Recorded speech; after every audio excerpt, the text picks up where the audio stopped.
নমস্কার, সুপ্রভাত সকলকে। আর অনেক দিন পরে তোমাদের সঙ্গে দেখা হয়েছিল। আজকে আমি ছিলাম আমার পরশুলের শ্বশুর বাড়িতে।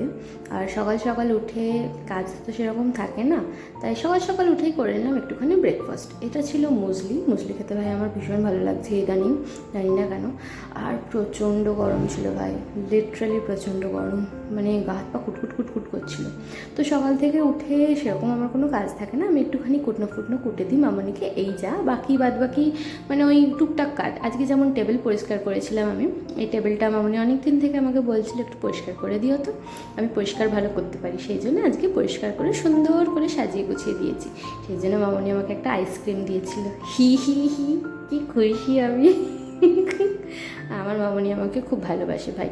দেখো দেখো, কাজ নেই, বসে বসে এইসব করছি ট্যাবে, কোনো মানে হয়? কোন শাশুড়ি এসব মেনে নেবে?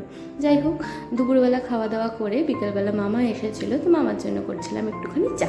তারপর সন্ধ্যেবেলা আমরা একটুখানি ঘুরতে বেরিয়েছিলাম। ঘুরতে ঘুরতে একটা জায়গাতে দেখলাম ফাংশন চলছে। ভাই, ফাংশানে কে নাচছে দেখতে পাচ্ছিলাম না। আমার হাজব্যান্ড কী ভিডিও বানিয়েছে এটা আমি জানি না, কিছুই তো দেখা যাচ্ছে না। আমি পরে দেখছি এইসব ভিডিও বানিয়েছে। তারপর একটুখানি আমি হাঁ করে দেখছিলাম, সেই সব দেখিয়েছে আমাকে। আমি বলছিলাম ওই দেখো ড্রোন উঠছে, সেইটা দেখিয়েছে আর কি। যাই হোক, এই ফাংশনটা কিন্তু একটু স্পেশাল ছিল, কারণ এই যে বুলবুলি পাঁজা আর ভাস্করকে তো তোমরা সবাই চেনো। ভাস্কর চ্যাটার্জি এই যে গেল এই যে ভাস্কর চ্যাটার্জি এসেছিলো। আর আমি মানে ওদেরকে রীতিমতন হাঁ করে দেখছিলাম। যে আমার হাজব্যান্ড বলছে যে হাঁ করে দেখো না। বললাম তুমি হাঁ করে আমার দিকে তাকিয়ে থেকো না, গাড়িতে ধাক্কা মেরে দেবে ভাস্করের গাড়িতে। তারপর রাত্রেবেলা ডিনার করে গুড নাইট বলে হাজব্যান্ডকে বললাম একটাখানা ফ্লাইং কিস দাও একখানা। হাজব্যান্ড ফ্লাইং কিস দিয়ে দিলাম, আমি একটুখানি তাল পার করে ঘুমাতে চলে গেলাম। Bye bye.